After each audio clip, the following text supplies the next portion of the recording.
What's good, y'all? It's the Demouchets REACT, and we're back with another video. Who we got today, C? Today we're back with another American reaction. So excited about this video. If you're new to us And we're new to you, make sure you scroll down, hit that subscribe button, and turn on the post notification bell because we're on the road to 200K. And we cannot get there without you guys, alright? Join the family. Without further ado, let's get into the video. Let's get it. It's time to learn geography now! Hey everybody, I'm your host Barbs. Okay, once again, I know some of you guys are kind of like, come on Barbs, stop calling the two countries creepy. But my response to that would be, it's kind of true. And it's not necessarily a bad thing if used in a charming way. Some people like creepy. I mean, just capitalize off of it. I mean, like Latvia made that prison hotel, Turkmenistan did that thing with the burning hole, Belize made bank off of whale vomit. Who knew that stuff would be so expensive off the market anyway, huh? Cha-ching! Okay, we need to get back to Lithuania. Let's find out where it is now, shall we?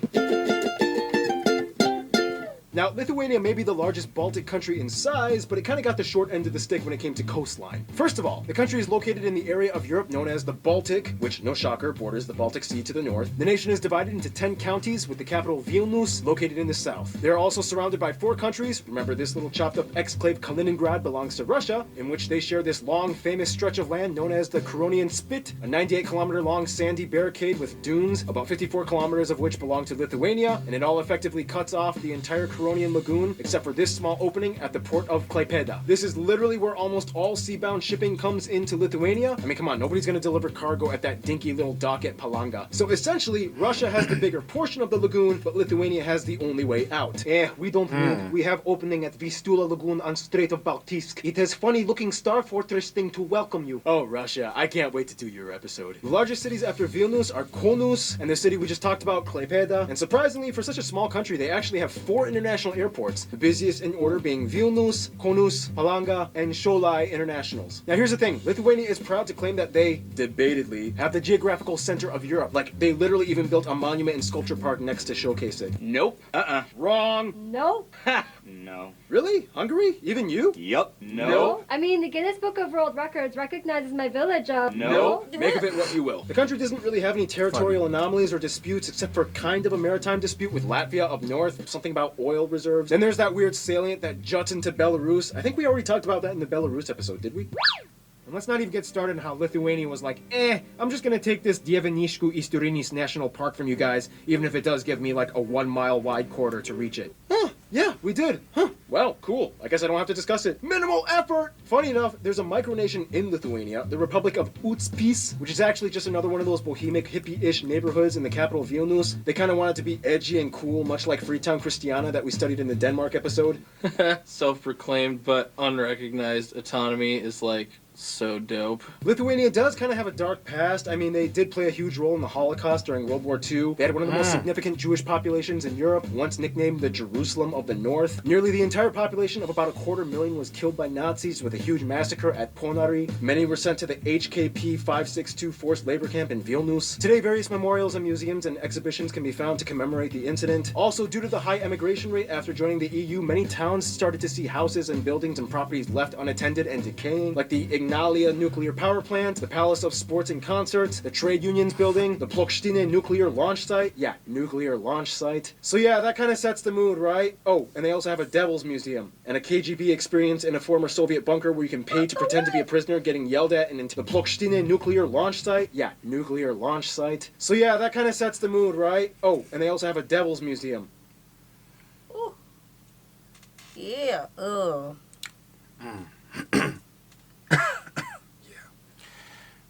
Right, we ain't going to that. What y'all doing with that? We ain't going a KGB experience in a former Soviet bunker where you can pay to pretend to be a prisoner getting yelled at and interrogated, complete with guard dogs and everything. Charming! Speaking of which, some places of interest might include, and keep in mind, I will not really pronounce these Baltic words because they're so hard, these castles, this monastery, the Liberty Boulevard, the Hill of Three Crosses, the Monument of the Victims of Fascism, the funicular railway of this place, the Museum for the Blind, the Cat Museum, the Museum of Illusions, the Frank Zappa Memorial, the Pan House, the art. Orvydas Garden, me too. and finally the two most iconic cultural landmarks that might really give you a feel of what Lithuania is all about. The Hill of Crosses, which has over 100,000 crosses, and nobody really knows why it got started that way. And even though the Vatican says it's a holy place full of power, the locals think it's kind of creepy. And the Hill of Witches, a sculpture park with sinister-looking carved wood images depicting characters from ancient Lithuanian folklore from back in the pagan days. So yeah, Lithuania is kind of like a weird pagany, Catholic-y, forest-loving, technology-advancing, but kind of reserved and overcast country. So much to cover. Let's start with those forests. I mean, crosses, devil museum. I mean, Witches. baby, it don't matter what you believe in. There's something for you. Yeah. They're witches. I don't know what it was, but it was some witches, right? Yeah. But they had the head carvings. It reminded me of this amusement park they got in Germany, if I'm not mistaken, where it's for the kids, but they had these huge heads, and it looked creepy. It was either Germany or Oh no, it was Amsterdam. No, it wasn't. The Netherlands. It was the Netherlands. Somewhere It in was the the Netherlands, Netherlands. It yeah. was the Netherlands. But that's what it reminded me of, the head sculpture. So it's kind of a correlation, a connection there, if you know what I'm Yeah. talking about. Yeah, I like the art. It Yeah. seems cool. Mm-hmm. Well, here we are again for the third time explaining basically the same thing that we discussed in the Latvia and Estonia episodes. I know you're going to be tempted to skip through this section, so to keep you watching, here's Keith on bass. Is that all you want? Lithuania, Is that or all you want? It's Lietuva, crazy. gets its name from Lietus va, which means rain here, symbolizing the abundance of rain and fertile land. First of all, the country is made up of four general parts: the flat coast, the slightly higher uplands, the middle lowlands, and the Baltic highlands. Here you can find the tallest point, Aukštojas, at only about 293 meters in elevation, making Lithuania the flattest of the Baltic states. Amidst everything, at over a third of the country, you will find, just like the other Baltic states, a plethora of boggy marshland and swamps, as well as forests, the longest river being the Neman, which starts in Belarus, flowing through Kaunas, blocking into the Kaunas Reservoir. However, the largest lake would be Lake Drukšai, shared partially with Belarus. Wait, did I mention that in the Belarus episode?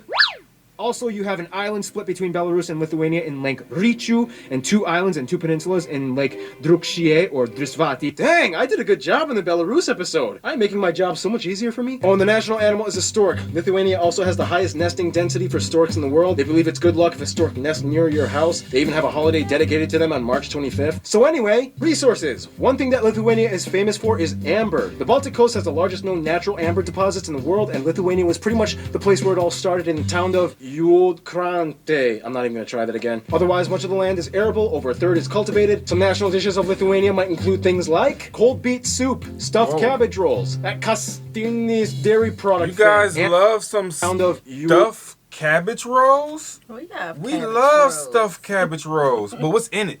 What Right. you putting in it though? Because that's what's gonna really take the cake. But the rolling is fun. Like we mess with that. That's we his mess with favorite that. part. Juodkrantė. I'm not even going to try that again. Otherwise, much of the land is arable, over a third is cultivated. Some national dishes of Lithuania might include things like cold beet soup, stuffed cabbage rolls, that That's good. Kastinis dairy product thing, anthill. I want to say She it was wanna talk. Germany. Oh no, I looked at it again, so I had a thought. Yeah. I want to say it was Germany who has a similar dish to it. Yeah. Germany or Sweden. But one of them. the title is exactly what we call it, y'all. Yeah. Stuffed cabbage rolls. Well, besides the stuff, I think we just call it cabbage rolls. Yeah, just cabbage Besides the stuff, but it's the same thing. Now what's Cake, this? tree cake, Ant poppy pile seed cake. rolls, blood Ant pile soup, cake. and lily is cultivated. Some national dishes of Lithuania might include things like cold beet soup, stuffed cabbage rolls, that Kastinis dairy product thing, anthill cake, tree cake, poppy seed rolls, blood soup, and liliputas cheese. Para todos los que hablan español, sí, lo escuché también, cálmate a todos. And probably the most iconic dish, potato dumplings. Whew, got through that section. Now, let's meet the Lithuanians, shall we?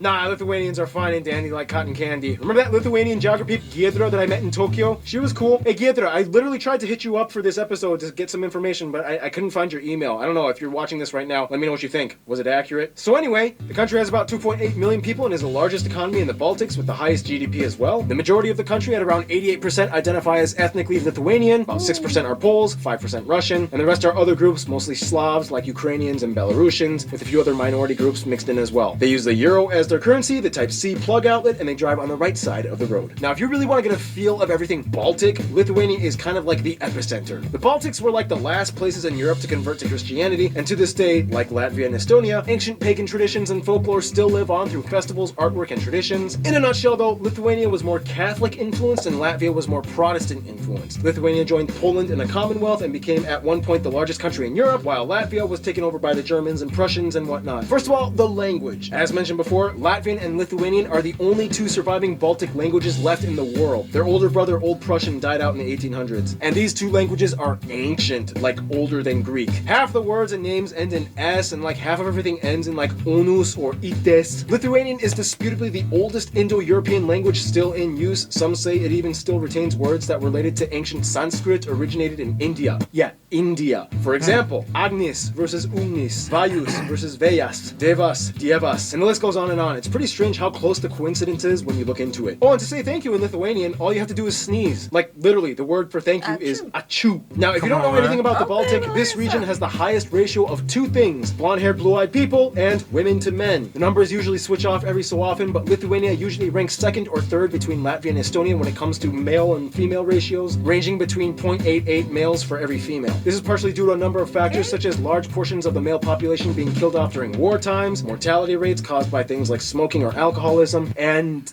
suicide. Here at Geography Now, we don't gloss over the controversy, but try to report it as objectively as possible, and unfortunately, Lithuania often ranks in the top 3 suicide per capita nations in the world, many times first. In a weird way, though, this dark fact has kind of put a sort of weirdly romanticized image on Lithuania and Lithuanians to the point where the people just kind of shrug and own up to it. I mean, this dude invented a euthanasia roller coaster concept designed to kill the passengers, and Lithuania was selected to be the childhood home of fictional character Hannibal Lecter. Add some pagan statues juxtaposed to thousands of overly ornate crosses in a swampy land, and bam, you have the perfect setting for... No, but seriously, Lithuania is not all jump scares. It's more of like a legendary place where ancient customs still live on, with a valiant populace that became the first to break away from the Soviet Empire. And they love basketball. Speaking of which, history time. In the quickest way I can put it, pagan tribes, this guy unites them all and becomes king, like literally the only king in all their history. Wars with the Teutonic Order. The 1400s, it becomes the biggest country in Europe with the Polish-Lithuanian Commonwealth. They briefly colonized parts of Africa and the Caribbean. Colonies sold off and lost. Divided by Russia, Prussia, and Austria. Book smuggling years to keep their language alive. Quick independence in 1918, but then the Russians came in again. Nazis tried to take a go. Back to the USSR. Bloodiest guerrilla war in European history. Over 30,000 Lithuanian men die. Singing revolution with all the other Baltic states. Independence finally in the 90s. Joins the EU and Eurozone. They somehow became the basketball capital of Europe, and it's almost like a religion to them. And here we are today. And speaking of basketball, So we're going to not just pass up the part, like when he said book smuggling. I thought that was pretty interesting. You know what I'm saying? Mm-hmm. Have to be more to that story about them probably burning books, banning them, and trying to get rid of them. But they was actually trying to they was taking their books with them, and as they was leaving and moving to new locations, it was definitely, spreading love with the knowledge, still giving knowledge. Probably one of those burning the books. Trying to get rid of the history. Part of their history. Yeah. famous Lithuanians might include all these basketball players. And this one is probably the most famous. This guy who was supposed to be like the king but died before it could happen. Painter Mikalojus Konstantinas. Director Jonas Mekas. Writer Salomėjas Nėris. Virgilius Alekna. Celebrities with partial Lithuanian heritage, but it still kind of counts to Lithuanians, might include Jason Sudeikis, Charles Bronson, John C. Reilly, Sean Penn, Sacha Baron Cohen, Bob Dylan, William Shatner, Pink, Anthony Kiedis. And before we finish off this segment, some last minute factoids. Instead of the Easter Bunny, they have an Easter Grandma. They have the highest number of hot air balloons per capita. They have their own national perfume scent. They have some of the fastest internet in the world. It's considered bad luck to whistle inside of a house, otherwise it'll explode and burn down. And yeah, that's about it for now. Lithuania. Let's talk about their friends now. Hey. Lithuania is the largest of the Baltics. Who's their friends? He mentioned Poland. It seems like they have a little riffraff with Russia. Yeah. So I don't think that would be their friend. I think that would probably be their frenemy. Mm-hmm. Maybe love-hate relationship. Maybe. Can I say China? I only say China because I think about exports. It's like they have their only little location. You know what I'm saying? So to get anything to them, you got to get through them. Okay, China. Yeah.